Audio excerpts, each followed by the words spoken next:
Hello friends, स्वागत है आप सभी का टीएससी क्लासेस बाय अंकित सर में। फ्रेंड्स, आज की इस वीडियो में हम बात करेंगे मैथ के प्रैक्टिस सेट नंबर 4 के बारे में। तो यह चौथा प्रैक्टिस सेट होने वाला है। तो प्रैक्टिस सेट शुरू करने से पहले हम प्रैक्टिस सेट के इंडेक्स के बारे में बात करते हैं। तो इसमें हम कैसे किस तरह के हम इसमें कितने प्रश्न लाने वाले हैं वह आप सभी को हम बता देंगे। तो जैसे इसमें दिया गया पहला प्रश्न कुछ इस तरीके से है, या फ्रेंड बोट और स्ट्रीम का प्रश्न है।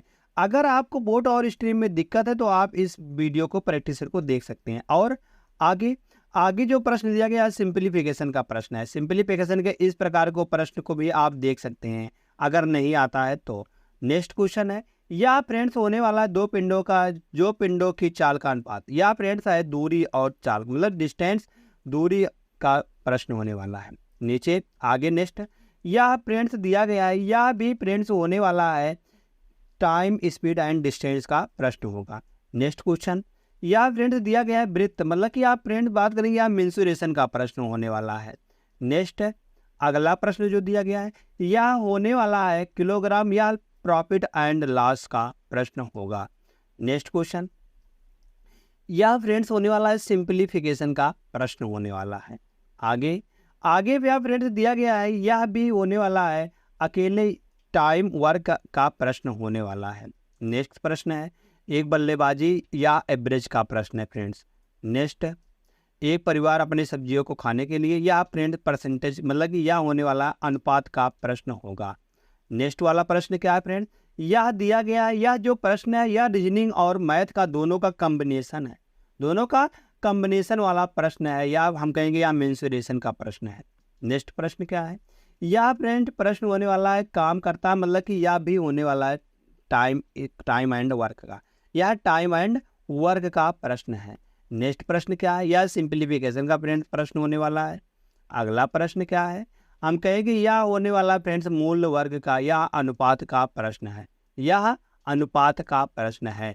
यह भी फ्रेंड्स होने वाला है सिंपलीफिकेशन का प्रश्न। नेक्स्ट क्वेश्चन जो है फ्रेंड्स यह होमवर्क का प्रश्न है। तो फ्रेंड्स हम इसमें इस 15 क्वेश्चन की बात करेंगे और एक होमवर्क का। तो चलते हैं फ्रेंड्स आज के हम महत्वपूर्ण पहले प्रश्न पर। हम तो प्रश्न को आप सभी को दिखा दिया है कि कितने प्रश्न इसमें आने वाला है और किस तरीके से प्रश्न है। अगर आप सभी को इन सभी प्रश्नों में किसी में दिक्कत है तो आप इस प्रैक्टिस को देख सकते हैं, वरना समय क्यों बर्बाद करेंगे। चलते हैं पहले प्रश्न से। तो पहला प्रश्न दिया गया है शांत जल में एक नाव की गति 6 किलोमीटर प्रति घंटा है। शांत जल में नाव की गति क्या होती है, अगर हम नाव की चाल बात करते हैं तो यक्स बराबर होती है। तो यह दिया गया है 6 किलोमीटर प्रति घंटा दिया गया है। याद इसे धारा की दिशा में जाने की तुलना में धारा के विपरीत जाने में 4 गुना लगता है, 4 गुना समय लगता है। तो धारा की गति क्या होगी, धारा की गति क्या होगी। हम कहेंगे अगर यह धारा की दिशा में जा रहा है तो हम कहेंगे वहाँ पर इससे 4 गुना कम लगता है। किस में ज़्यादा लग रहा है, हम कहेंगे वह लगता है धारा के विपरीत जाने में। धारा के विपरीत जाने में यह 4 गुना के बराबर होता है। तो आज से देखेंगे हम समय की बात करते हैं। तो यह क्या है, यह फ्रेंड्स दोनों दूरी है, दूरी दोनों की सेम ही आने वाली है, दूरी दोनों की सेम ही आएगी। हम यहाँ से दूरी निकालनी है।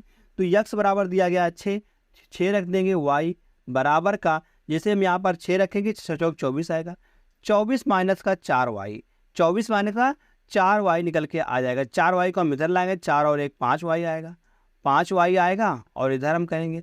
तो 24 में से हम 6 को घटाते हैं। तो 24 में से जैसे हम 6 को घटाते हैं तो 18 निकल के आता है। अब हम 5 से 18 को हम काटेंगे तो y बराबर यहाँ से कितना निकल के आने वाला है, हम कहेंगे 5 तिहाई 15, 15 और 3 18 30 हो जाएगा, 6 पंचे 30। तो 3.6 किलोमीटर प्रति घंटा आने वाली है वह जो है धारा की गति, धारा की गति होने वाली है। तो यहाँ से हमको क्या निकालना है, तो धारा की गति क्या होगी, तो धारा की गति 3.6 किलोमीटर प्रति घंटा होगी। तो यह ऑप्शन नंबर बी में दिया गया फ्रेंड्स। तो ऑप्शन नंबर बी इसका सही जवाब निकल के आ जाएगा। नेक्स्ट सिंपलीफिकेशन के प्रश्न को देखते हैं। जैसे दिया गया x की पावर 4 प्लस x की पावर -4, तो यह मान क्या हो जाएगा, x की पावर 4 और माइनस में दिया गया तो यह x की पावर 1/4 होता है। तो इसका मान दिया गया है 47। अगर हम फ्रेंड्स इनमें दोनों तरफ में हम कहेंगे 2 जोड़ देते हैं, 2 इधर भी जोड़ेंगे और 2 इधर भी जोड़ेंगे, तो यह जो निकल के आने वाला है यह एक्स स्क्वायर प्लस 1/x² का होल स्क्वायर का प्रश्न मतलब कि होने वाला। जैसे एक्स स्क्वायर प्लस का 1/होल स्क्वायर करते हैं तो इसका हम होल स्क्वायर कर देंगे तो इसका मान यह निकल के आने वाला है बराबर यह निकलेगा 47 और 2 49 हो जाएगा। तो एक्स स्क्वायर प्लस का 1/x² का मान कितना निकल के आएगा। अगर हम इसका वर्गमूल निकालेंगे तो यह 7 आता है। 7 का वर्ग होता है 49, तो 49 का वर्गमूल हम कहेंगे यह 7 निकल के आने वाला है। फिर फ्रेंड्स हम इधर जोड़ देंगे, 2 इधर जोड़ेंगे और 2 इधर जोड़ेंगे तो यहाँ से निकल के आने वाला है x प्लस 1/x का होल स्क्वायर और यह बराबर होगा 7 2 9 के। तो x प्लस 1/x का मान क्या निकल के आएगा। दोनों तरफ अगर हम वर्गमूल निकालते हैं तो इसका मान आता है 3 का यह वर्ग होता है। तो x प्लस 1/x का मान कितना आ गया 3 आ गया। तो -2 घटा देंगे तो यहाँ से निकल के आने वाला है 1। तो इसका सही जवाब क्या आएगा वह 1 निकल के आ जाएगा। ऑप्शन नंबर बी सही जवाब हो जाएगा। आशा करते हैं फ्रेंड्स आप सभी को यह भी प्रश्न अच्छी तरीके से समझ में आया है। चलते हैं यहाँ से नेक्स्ट क्वेश्चन पर। नेक्स्ट क्वेश्चन क्या दिया गया फ्रेंड्स यहाँ से अगर हम नेक्स्ट क्वेश्चन की बात करते हैं तो नेक्स्ट क्वेश्चन है 2 पिंडों की चाल का अनुपात। 2 पिंड दिया गया है, इनकी चाल का अनुपात क्या दिया 2 किलोमीटर प्रति घंटा तो 2 मीटर पर सेकंड दिया गया है।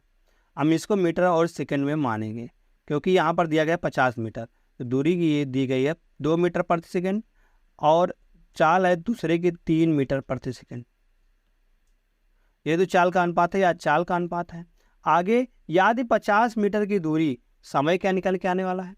समय की 50 मीटर की दूरी तय करने में लगे समय का अंतर 10 सेकंड है। तो हम कहेंगे अगर फ्रेंड्स यहाँ पर जो है दूरी समान है तो समय और चाल का अनुपात क्या हो जाएगा। हम कहेंगे समय का जो चाल का अनुपात है वह समय के अनुपात के अपोजिट होता है। तो यह 3 और 2 में बात करेगा, 3 और 2 में लगने वाला है। तो अंतर जो है अंतर कितने का आ रहा है अंतर 1 का आ रहा है और यहाँ पर मगर दिया गया 10 का अंतर आ रहा है। 10 का 1 बराबर 10 है, 1 बराबर 10 है। एक्चुअली में अंतर जो आ रहा है वह यहाँ से 1 का आ रहा है मगर जो आ रहा है सही वाला अंतर वह 10 आ रहा है। 1 बराबर 10 सेकंड दिया गया है, 1 बराबर 10 सेकंड। तो 3 बराबर कितना हो जाएगा 30 सेकंड और 2 बराबर हो जाएगा 20 सेकंड। तो पूछा गया है तो उनकी चालों में अंतर ज्ञात कीजिए। तो उनकी चालों में कितने का अंतर है। अगर हम उनकी चालों में अंतर निकालेंगे तो यह निकल के आने वाला है। यहाँ से अगर हम देखेंगे तो यह होगा 50 की दूरी है और 30 की स्पीड से चल रहा है 30 सेकंड में, तो कितनी दूरी तय करेगा। और यह भी है 50 मतलब मीटर दूरी है, दूरी बटे समय, तो यह निकल के आने वाली उसकी चाल। तो यहाँ से 20 हो जाएगा तो 0 से 0 कट जाएगा और यह 0 से 0 कट जाएगा। तो इसका क्या बताना है उनकी चालों का अंतर। तो 5 में से 5/3 माइनस 5/2 घटाएंगे। तो जब इसमें से इसको घटाएंगे तो 3 दूनी 6 आएगा, बटे में 6 आएगा और 5 दूनी 10 माइनस का 5 दूनी 10 और 5 तिहाई 15, 5 तिहाई 15। तो यहाँ से इनकी चालों का अनुपात निकल के आएगा ना 5/6 मीटर प्रति सेकंड। 5/6 मीटर प्रति सेकंड इनके चालों के बीच का अंतर निकल के आ जाएगा। तो यह किस में दिया गया है। हम कहेंगे यह फ्रेंड्स दिया गया है ऑप्शन नंबर बी में। तो ऑप्शन नंबर बी इसका सही जवाब निकल के आ जाएगा। जैसे फ्रेंड ऑप्शन नंबर बी सही आता है। चलते हैं नेक्स्ट पर। नेक्स्ट क्वेश्चन क्या दिया गया है 1500 मीटर। फ्रेंड्स आजकल जो है रेस वाला जो दौड़ वाला प्रश्न होता है यह प्रश्न बहुत ज़्यादा ट्रेंडिंग में चल रहा है। मतलब कि अगर आपको थोड़ा भी क्या है पेपर को हाई बनाना है तो आप उसमें रेस वाले प्रश्न को आप भर दीजिए तो वह क्या होगा वह पेपर ऑटोमेटिक हाई हो जाएगा। तो इस प्रैक्टिस सेट का सबसे मोस्ट इंपॉर्टेंट जो प्रश्न होने वाला है यही सबसे मोस्ट इंपॉर्टेंट प्रश्न है। जिसे दिया गया 1500 मीटर की दौड़ में यदि ए जो है वह बी को 100 मीटर से परास्त करता है। ए जो है वह बी से, अगर बी फ्रेंड्स यहाँ पर दिया गया है बी 100 मीटर से परास्त करता है और बी सी को 150 मीटर से परास्त करता है। कितने मीटर से 150 मीटर से परास्त करता है। तो ए सी को कितनी दूरी से परास्त करेगा, कितनी दूरी से परास्त करेगा। तो यहाँ से देखेंगे हम ए बी सी दिया गया है। अगर ए जो है वह बी को 100 मीटर से परास्त करता है, 100 मीटर से अगर परास्त करता है बी को, तो हम कहेंगे यहाँ पर इसकी चाल हम मान लेते हैं 1500 मीटर है। 1500 मीटर हम मान लेते हैं कि ए जो है वह 1500 मीटर दौड़ा है, मगर जो बी है वह दौड़ा होगा 100 मीटर से, बी जो है वह 100 मीटर कम दौड़ा होगा, तो हम कहेंगे 1400 मीटर दौड़ा है। 1400 मीटर ही दौड़ा है, मगर कहा गया है बी जो है वह सी को 150 मीटर से 150 मीटर से परास्त करता है। बी जो है वह 1500 मीटर पूरा दौड़ा होगा, मगर सी जो है वह दौड़ा है 150 मीटर कम, 1350 मीटर दौड़ा है। अब यहाँ से हम इन सब का रेशियो निकाल लेंगे, तो हम कहेंगे 2 जीरो से 2 जीरो कट जाएगा और 1 जीरो से 1 जीरो कट जाएगा। जब इसको हम सरल करेंगे तो हम कहेंगे 15 दाहमा 150 और 15 नवैया 135, 15 नवैया 135, तो ये सॉरी यहाँ पर 10 बार चला जाएगा, 15 से काट रहे हैं तो 10 बार जाएगा, तो यहाँ 10 9 आ रहा है, तो हम कहेंगे जो इसके आगे नहीं है उसको भर देंगे, यहाँ पर 10 भर देंगे और यहाँ से 14 हम भर देंगे। तो इन सबको हम गुणा करेंगे तो 15 दामा 150, 15 दामा 150 और 14 दामा 140 और 14 नवैया करेंगे तो 126 आ जाएगा, 126 आ जाएगा। तो कहा गया है ए सी को कितनी दूरी से परास्त करेगा, ए जो है वह सी को कितनी दूरी से परास्त करेगा। हम कहेंगे यहाँ से निकल के आ रहा है कितने मीटर का, यहाँ से अगर हम देखेंगे तो 150 बराबर कितना दिया गया है, 150 बराबर दिया गया है 1500 मीटर। एक्चुअली में जो 150 है वह 1500 मीटर है, तो हम कहेंगे यहाँ पर 10 का गुणा दिया गया। किसका गुणा दिया गया? हम कहेंगे यहाँ पर 10 का गुणा दिया गया है, 10 का गुणे 10 दिया गया है, गुणे 10 यहाँ पर हम कर देंगे और कितना आएगा 1500 आएगा। यहाँ पर भी हम गुणे 10 कर देंगे, तो गुणे 10 करने पर यह 1260 आएगा। तो दोनों का अंतर कितना निकल के आ रहा है? अगर हम दोनों का अंतर फ्रेंड्स देखते हैं तो यहाँ से 240 का अंतर आ रहा है, तो हम कहेंगे 240 मीटर से वह हरा देगा। तो यहाँ पर ऑप्शन नंबर ए में ही 240 मीटर दिया गया है, 240 मीटर फ्रेंड्स इसका सही जवाब निकल के आ जाएगा। जैसे 240 मीटर सही आता है, नेक्स्ट चलते हैं।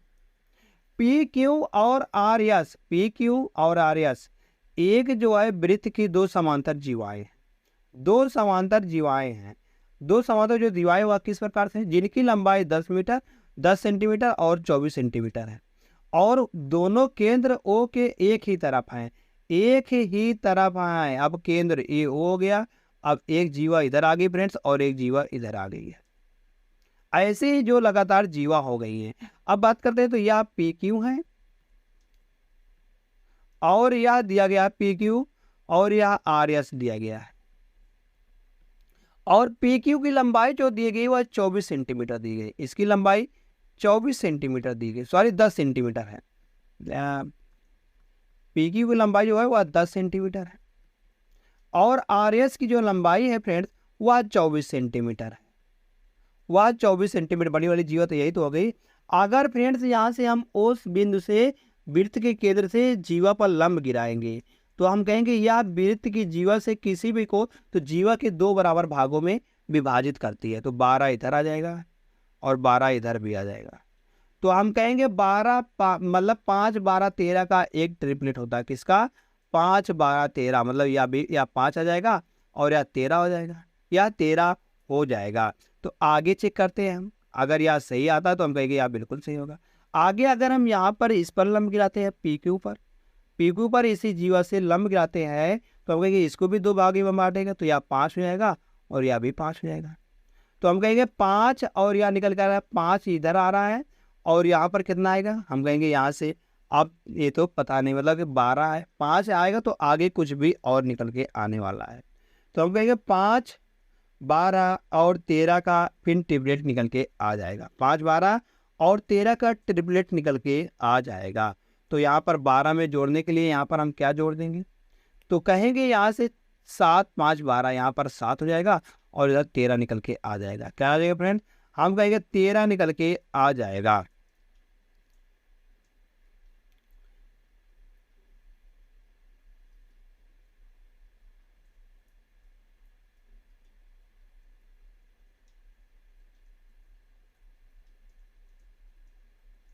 ये वाली भी जीवा फ्रेंड्स हम कहेंगे यहाँ से अगर हम इसको मिलाते हैं तो 13 या भी है और 13 या भी है, तो 13 13 दोनों निकल के आ रहा है, तो कहा गया 7 सेंटीमीटर है जीवाओं के बीच की दूरी, मतलब इसके बीच की दूरी जो जीवाओं के बीच की दूरी है 7 सेंटीमीटर दिया गया है।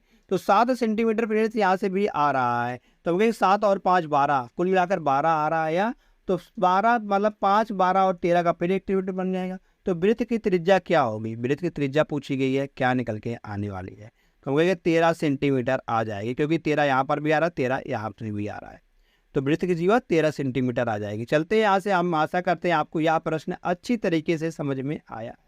अगर समझ में आया फिर चलते हैं नेक्स्ट क्वेश्चन पर। एक विक्रेता 20 रुपया प्रति केजी मूल्य के 20 केजी चावल को, 20 केजी चावल मात्रा 20 केजी है, तो कहा गया 36 रुपया प्रति केजी मूल्य के 30 केजी चावल के साथ मिलाता है और मिश्रण को 30 रुपया प्रति केजी में बेचता है। कितने में?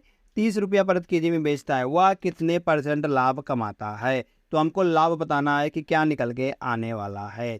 तो यहाँ से अगर हम फ्रेंड्स इनकी मात्रा पर, मतलब इनका जो है रुपया जो है, अगर हम मूल्य पर निकालते हैं, मूल्य पर अगर एलिगेशन हम लगाएंगे तो वहाँ से उसका मात्रा का रेशियो निकल के आने वाला। जैसे हम देखेंगे कितने का मूल्य है, मूल्य दिया गया 20 रुपया प्रति केजी और 20 रुपया यहाँ पर आने वाला।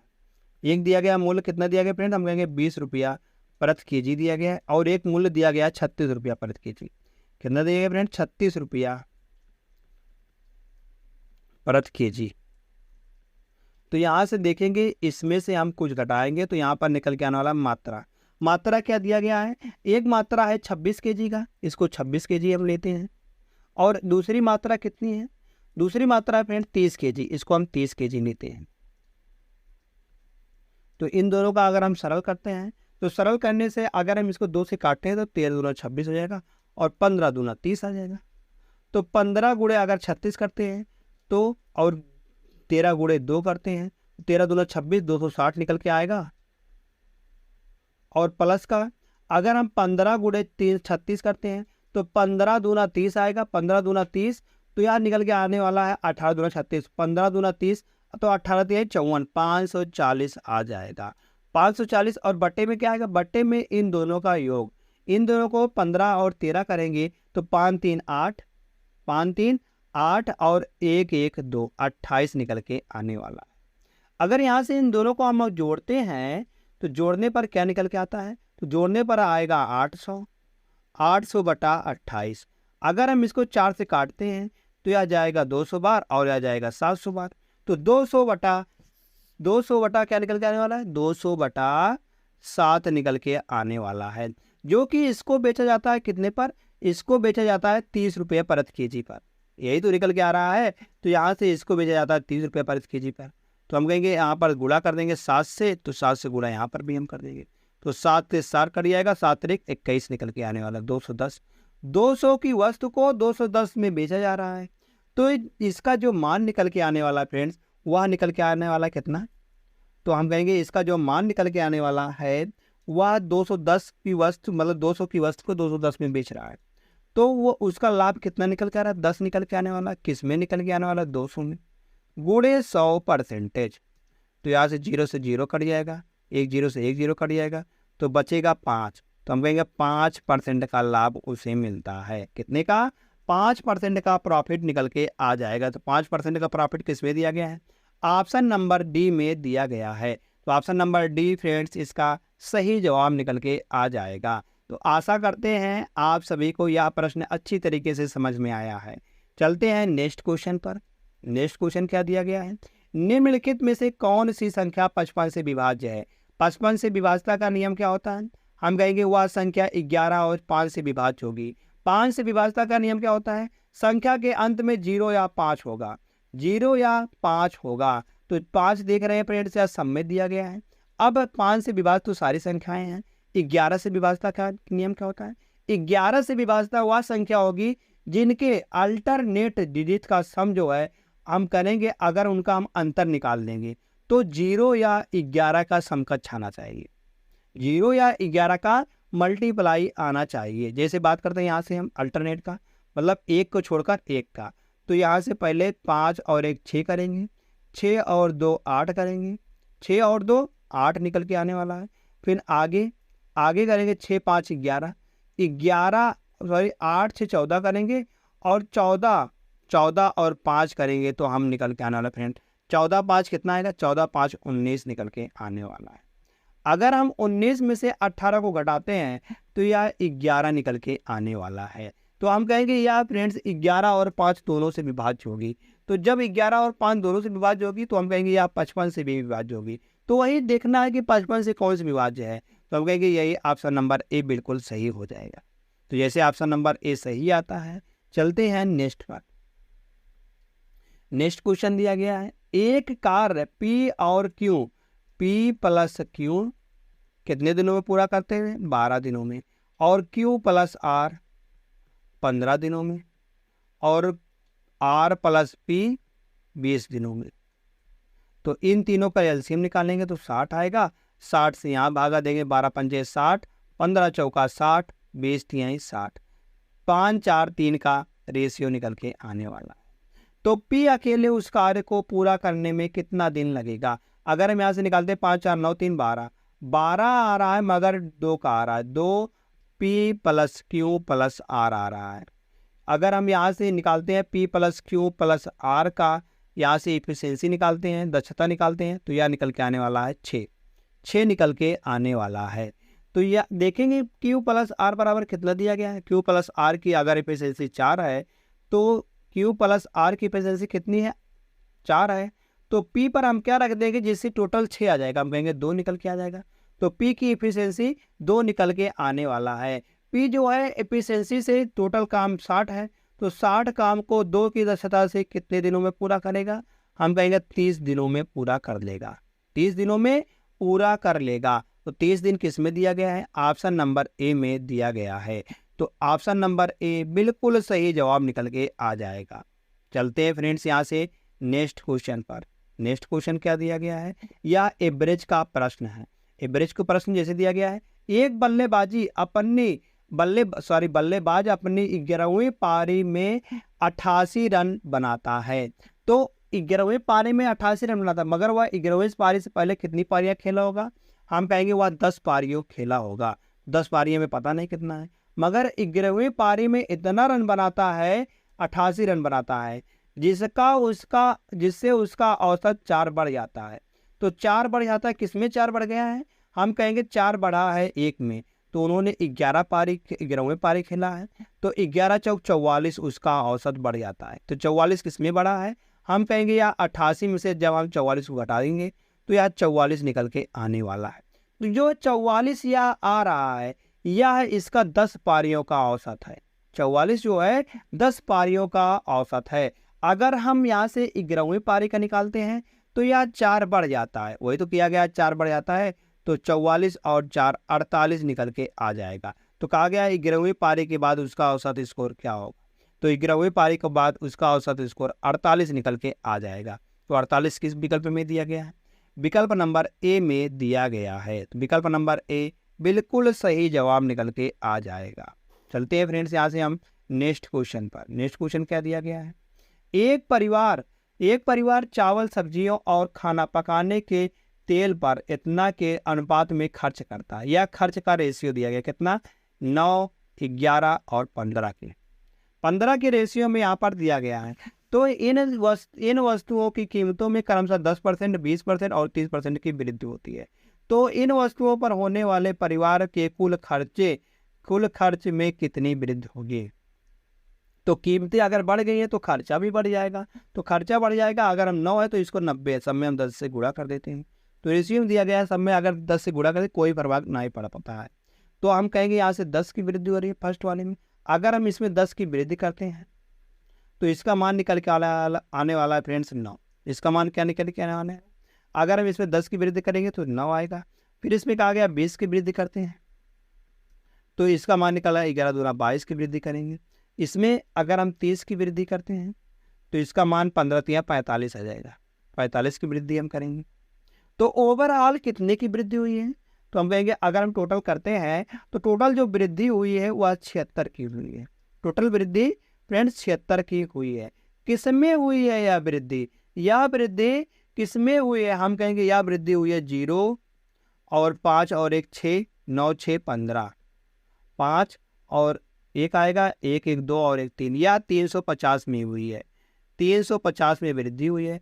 कितने की हुई है? हम कहेंगे 76 की हुई है, गुणे 100%, गुणे 100%। तो यहाँ से हम इसको निकाल लेंगे, 0 से 0 चला जाएगा। अगर हम इसको 5 से काटते हैं तो 5 दूनिया 10 और 7 बचे 35। तो 76 से काटेंगे तो 7 एकन्नम 7, मतलब 7 दामा 70, 7 दामा 70। अरे यहाँ पर अगर हम 7 से काटते हैं 76 को, तो 7 से काटेंगे 76 को तो 7 दामा 10, 7 दामा, सही है, 7 दामा आएगा 10 आएगा, मतलब 7 दामा 70 आएगा। उसके बाद 0.6 बढ़ेगा, तो 6 जीरो बढ़ाएंगे तो 7 चौक 28, 7 चौक 28, 7 चौक यहाँ पर 60 आएगा। सॉरी, 7 छम्बल 7 2 4 7 8 56, 7 9 63, 7 9 63, 7 दामा 70, तो 7 8 56 आएगा, 8 बार जाएगा। 108 को अगर हम 2 से गुणा करेंगे तो यह निकल के आने वाला 8 दूनी 16, 8 दूनी 16 और एक बचेगा 10 दूना 20 और एक 21, तो 16 मतलब कि यहाँ पर आने वाला, तो यह निकल के आना लगभग 21.7% को आ जाएगा। तो 21.7% किस में दिया गया? हम कहेंगे ऑप्शन नंबर बी में दिया गया है। तो ऑप्शन नंबर बी फ्रेंड्स इसका सही जवाब निकल के आ जाएगा। जैसे ऑप्शन नंबर बी सही आता है। चलते हैं हम यहाँ से नेक्स्ट क्वेश्चन पर। नेक्स्ट क्वेश्चन क्या दिया गया है? एक घड़ी या किसका है? यह रीजनिंग और मैथ का कॉम्बिनेशन का प्रश्न है, यह मोस्ट इंपॉर्टेंट होने वाला। जैसे एक घड़ी की मिनट की सुई 20 सेंटीमीटर लंबी है। अगर एक घड़ी है, अगर इसकी जो सुई है वह 20 सेंटीमीटर लंबी है, या जो लंबाई है या 20 सेंटीमीटर है, तो हम कहेंगे जो लंबाई है इसकी, ये इसकी त्रिज्या हो जाएगी। तो सुबह 8 बजे 8 AM से सुबह 8 साढ़े मतलब 8:45 AM के बीच एक मिनट की सुई द्वारा घूमे गए मिनट की सुई जो थी 12 बजे यहाँ पर थी, या हम मान के चल रहे हैं 12 बज रहा है, 12 बज रहा है, और 45 जो है कुछ इस तरीके से यहाँ पर बच जाएगा, मतलब जो 45 है या यहाँ पर बन जाएगा। तो हम कहेंगे 45 मिनट में इतनी दूरी तय की है, तो कहेंगे मिनट वाली जो सुई होती है वह 1 मिनट में कितनी दूरी तय करती है? हम कहेंगे 6 डिग्री का कोण बनाती है। तो 45 मिनट में कितनी डिग्री का कोण बनाएगी? 45 गुणे 6 डिग्री कर देंगे। तो 45 गुणे अगर हम 6 डिग्री करते हैं यहाँ से, तो 6 पंचे 30, 6 चौक 24, 6 चौक 24 और 3 करेंगे तो 27, 270 डिग्री का कोण बना देगी। तो यहाँ से इस कोण का मान हमको पता चल गया। तो इस कोण का मान कितना है? 270 डिग्री का है। अगर हमको 270 डिग्री का कोण मालूम चल गया है, तो हम इसका त्रिज्यखंड, जो त्रिज्यखंड बन रहा है, मतलब इसका जो है इस एरिया का, ये जो बीच में एरिया बन रहा है, इसका क्षेत्रफल हम नहीं निकाल सकते हैं। हम क्यों नहीं निकाल सकते? कैसे निकालेंगे? हम जानते हैं पाई r स्क्वायर थीटा बटे 360। तो पाई का मान यहाँ पर रखेंगे हम 22/7 और गुणे r का मान है 20 सेंटीमीटर, गुणे 20 और थीटा का मान है 270 डिग्री, और बटे में क्या है? बटे में है 360 डिग्री। 0 से 0 चला जाएगा, 0 से 0 चला जाएगा। अगर हम देखेंगे यहाँ से तो यह जाएगा 18 दूना, मतलब कि 2 दूनी 4। अगर हम इसको काटेंगे फ्रेंड्स यहाँ से, तो यह जाएगा, अगर हम काटते हैं इसको तो 9 से काटेंगे, 9 3 27, 9 चौक 36, 9 चौक 36। तो 4 से काटने पर या 2 दूनी 4, तो यहाँ पर बचेगा 10 और यहाँ पर भी बच जाएगा 10, 10 10 बच जाएगा। तो कुल मिलाकर 22 तिहाई 66, 22 तिहाई 66, 2 जीरो, और बटे में क्या है? 7 है यहाँ पर। तो हम कहेंगे 22 दूना 66, मतलब 22 तिहाई 66 और बटे का 7 और सेंटीमीटर स्क्वायर, इसका क्षेत्रफल निकल के आने वाला है। क्या निकल के आने वाला? 22/7 मतलब 66 100/7 सेंटीमीटर स्क्वायर। किस में दिया गया फ्रेंड? हम कहेंगे यह ऑप्शन नंबर ए में ही दिया गया है। ऑप्शन नंबर ए सही जवाब निकल के आ जाएगा, यह बिल्कुल सही जवाब होगा। नेक्स्ट, यदि अंजू बिट से 30% अधिक दक्ष है, किससे? बिट से 30% अधिक दक्ष है, तो हम कहेंगे यह जो दक्ष है, तो यहाँ पर कितना है? हम कहेंगे 30% है। 30% अधिक दक्ष है तो किससे दक्ष है? हम कहेंगे अंजू जो है वह बिट्टू से, बिट से। तो यह 100 है अगर, तो यह 130% हो जाएगा, 0 से 0 चला जाएगा। आगे तो एक साथ काम करते हुए वे उस काम को पूरा करने में कितना समय लेंगे, जिसे अंजू अकेले 23 दिनों में पूरा कर सकते हैं, पूरा कर सकता है, मतलब पूरा कर सकती थी।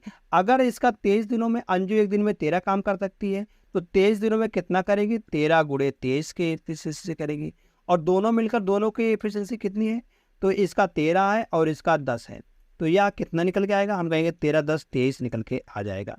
तो 23 की एफिशिएंसी से यह टोटल काम है, तो टोटल काम वो कितने दिनों में पूरा करेंगे, हम कहेंगे 23 से 23 कट जाएगा, तो 13 दिनों में पूरा कर देंगे।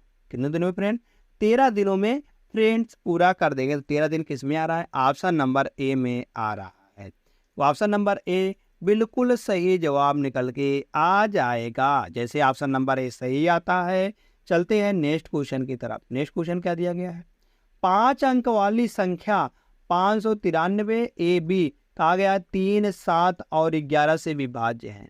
3, 7 और 11 से विभाज्य है, तो A square minus B square plus का ए बी का मान ज्ञात कीजिए। इसका मान हमको बताना है क्या निकल के आने वाला है।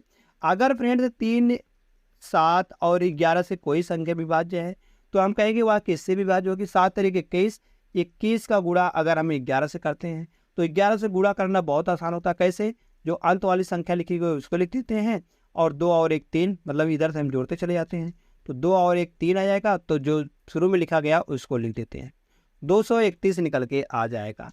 अब 231 को हम भागा देंगे किससे, अगर हम ए और बी का न्यूनतम मान निकालते हैं तो इसका मान 0 0 रखना पड़ेगा हमको।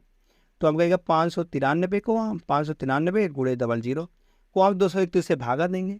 अगर हम इसको 231 से भागा देते हैं तो हम कहेंगे 231 से 593 कितनी बार जाएगा, हमें इसको लेकर जाना पड़ेगा पहली बार 2 बार। अगर 2 बार लेकर जाते हैं तो 2 1 9 2, 3 दूनी 6, 2 दूनी 4। अगर इसमें से इसको घटाएंगे तो यहाँ से निकल के आने वाला है 1 और 9 में से 6 जाएगा 3 और 131 निकल के आने वाला है, और 0 बढ़ा देंगे फिर। अब कितनी बार जाएगा, अब फ्रेंड्स हम इसको 5 बार लेकर जाएंगे। अगर 5 बार लेकर जाते हैं तो यह निकल के आता है 1155 निकल के आ जाएगा। तो यहाँ से 1155 आ रहा है। अगर हम 10 में से 5 को घटाते हैं तो 5 आता है, 10 में से 5 को घटाते हैं तो 5 आता है, फिर यहाँ पर 5 आएगा, 0 बचेगा तो 10 आएगा, 10 में से 5 जाएगा 5, फिर 2 बचेगा, 2 में से 1 जाएगा तो 1 बचेगा, 155 आ गया, फिर आगे 0 आ गया। यहाँ पर आगे फ्रेंड देखते हैं, फिर या 1550 है, 1550 कितनी बार जाएगा, हम कहेंगे 6 बार लेकर जाएंगे, 6 बार जाएंगे तो 1386 आएगा, 1386 निकल के आ जाएगा। अगर हम इसमें से इसको घटाएंगे तो यहाँ पर निकल के आने वाला है 4, 6 और 1, 164 निकल के आने वाला है। हम 164 में कितना जोड़ देंगे जिससे यह 231 बच जाएगा, हम कहेंगे 231 में से हम 64 को घटा देते हैं, तो घटाने पर क्या निकल के आने वाला है। अगर हम 231 में से अगर 64 को घटाते हैं 11 है, 11 में से अगर 4 चला जाएगा तो 7 4 11 बचेगा, 7 आएगा। उसके बाद यहाँ बच जाएगा 12, 12 में से अगर 6 जाएगा तो 6 ही बचेगा, तो 67 हम कहेंगे यहाँ पर हम जोड़ने पर। 67 हम किस में जोड़ेंगे, हम 67 जोड़ेंगे 164 में, तभी तो यह पूरी संख्या विभाज्य हो जाएगी। तो हम कहेंगे अगर हम 593 है 00 है, अगर हम इसमें 67 जोड़ते हैं तो यह संख्या पूरी की पूरी विभाज्य हो जाएगी। जैसे 593 दिया गया है और 67, यह पूरी की पूरी विभाज्य होगी 3, 7 और 11 से। तो यहाँ से देख रहे हैं कि ए बराबर क्या निकल के आ रहा है, ए बराबर 6 निकल के आ रहा है और बी बराबर 7 निकल के आ रहा है। तो हमको मान क्या ज्ञात करना है, मान ज्ञात करना है ए स्क्वायर, मतलब कि ए स्क्वायर का मान कितना है 6 है, 6 36, और बी स्क्वायर का मान कितना है 7 7 49, प्लस का ए बी 7 6 42, 7 6 42। तो यहाँ से 42 और 32 को जोड़ेंगे तो 6 2 8 आएगा और 4 3 7 आएगा, 78 माइनस का 49 कर देंगे, 78 माइनस का 49 करेंगे तो 18 में से 9 जाएगा तो 9 बचेगा, 18 में से 9 जाएगा तो 9 बचेगा, यहाँ बच जाएगा 6, 6 में से 4 जाएगा तो 2 बच जाएगा। तो हम कहेंगे 29 इसका सही जवाब निकल के आ जाएगा। तो 29 किस विकल्प में दिया गया है, 29 विकल्प नंबर डी में दिया गया है। विकल्प नंबर डी सही जवाब हो जाएगा। जैसे विकल्प नंबर डी सही आता है, चलते हैं नेक्स्ट की तरफ। क्वेश्चन नंबर नेक्स्ट दिया गया है, एक वॉलेट में 10 रुपया 50 रुपया के नोट मूल वर्ग के नोट हैं, नोटों की कुल संख्या 12 है। नोटों की कुल संख्या जो दी गई है वह 12 दी गई है। अगर हम यहाँ से 10 रुपया और 50 रुपये का नोट देखते हैं तो इनकी जो नोटों की संख्या है, नोटों की संख्या का जो अनुपात दिया गया है वह 1:2 के अनुपात में दिया गया है। यह संख्या का अनुपात है और नोटों की संख्या कितनी दी गई है, हम कहेंगे 12 है। तो कुल 12 है, कितना 2 और 1 3 बराबर 12 दिया गया है, तो 1 बराबर 4 आ जाएगा। तो हमको निकालना है वॉलेट में कुल कितने रुपए हैं। अगर हम 1 रुपए की बात करते हैं तो 1 रुपए का अगर 4 नो मतलब 10 रुपए का अगर 4 मतलब 1 है तो 1 बराबर 4 दिया गया और 2 बराबर 4 दूनी 8 हो जाएगा। तो कितने रुपए हैं, अगर 10 चौक 40, 10 चौक 40 आ जाएंगे यहाँ पर और 8 पंजे 40 आएंगे, दोनों को हम जोड़ लेंगे तो यहाँ से निकल के आने वाला है 440, 440 निकल के आने वाला है। तो 440 किस विकल्प में दिया गया है, दोनों का दाम हम कहेंगे 440 दिया गया है ऑप्शन नंबर डी में। तो ऑप्शन नंबर डी इसका सही जवाब निकल के आ जाएगा। तो वॉलेट में कुल कितने रुपए थे, हम कहेंगे 440 रुपए थे, जैसे सही होता है। नेक्स्ट यहाँ पर बताया गया फ्रेंड्स यक्स का गुणांक है। यक्स का गुणांक क्या होगा, जैसे यक्स -3y का होल क्यूब निकालेंगे तो यक्स का गुणांक क्या निकल के आने वाला है। तो बी नो डॉट हम क्या जानते हैं, हम जानते हैं a माइनस बी का होल क्यूब का फार्मूला क्या होता है, हम कहेंगे a क्यूब माइनस का b क्यूब माइनस का 3ab माइनस का 3ab फिर a माइनस बी। यहाँ से हम रख देंगे सब, a बराबर क्या दिया गया है, a बराबर x दिया गया है, b बराबर 3y दिया गया है। तो यहाँ से हम मान रख देंगे। तो a बराबर हम रखेंगे x क्यूब माइनस का b बराबर है 3 3 त्रिका 9 त्रिक 27 y क्यूब माइनस का 3ab, 3a का मान है x और b का मान है 3y। और यहाँ से जब इसको अंदर में a है, a का मान क्या है x है और 3y। यहाँ से हम देखेंगे फ्रेंड्स जो निकल के आने वाला है, अगर हम इसका गुणा इसमें करेंगे तो या तो x स्क्वायर हो जाएगा। जब इसका गुणा हम इसमें करेंगे जैसे करते हैं आगे, 3 Trika 9 x square y, x का जो गुणा x में होगा तो x स्क्वायर होगा और माइनस प्लस निकल के आ जाएगा। क्या आ जाएगा, प्लस निकल के आने वाला है। तो यहाँ से 3 त्रिका 9 त्रिक 27, 27 3 त्रिका 9 और त्रिक 27, 27 x y square, 27 x y square और यहाँ पर माइनस का 27 y क्यूब दिया गया है और x क्यूब दिया गया है। तो पूछा गया है x का गुणांक, जहाँ पर x का गुणांक है वही हमको निकालना है, x क्यूब का नहीं निकालना है हमको, ना कि x स्क्वायर का निकालना है। यह भी गलत हो जाएगा और या भी इसमें भी x नहीं आ रहा है। तो हम कहेंगे x सिर्फ इसमें आ रहा है। तो x का गुणांक क्या है, हम कहेंगे 27 y स्क्वायर है। 27 y स्क्वायर जो है वह x का ही तो गुणांक है। गुणांक मतलब कि जिससे गुणा किया गया है वहाँ पर x है। तो यह किस में दिया गया है, हम कहेंगे ऑप्शन नंबर डी में दिया गया है। तो ऑप्शन नंबर डी बिल्कुल सही जवाब निकल के आ जाएगा। जैसे ऑप्शन नंबर डी सही आता है, चलते हैं नेक्स्ट पर। नेक्स्ट क्वेश्चन क्या दिया गया है, यह फ्रेंड्स होमवर्क का प्रश्न है। होमवर्क के प्रश्न को फ्रेंड्स आप सभी को कमेंट करके बताना है कि इसका सही जवाब कौन सा विकल्प आने वाला है। तो आशा करते हैं फ्रेंड्स आप सभी के लिए यह जो प्रैक्टिस सेट है बहुत ही महत्वपूर्ण होगा। तो अगर आपको यह महत्वपूर्ण लगा हो तो आप वीडियो को लाइक कर सकते हैं और आप सभी ने अभी तक चैनल को सब्सक्राइब नहीं किया फ्रेंड्स तो चैनल को जरूर सब्सक्राइब कर लीजिएगा। ऐसे ही डेली प्रैक्टिस सेट हम लेकर आते हैं।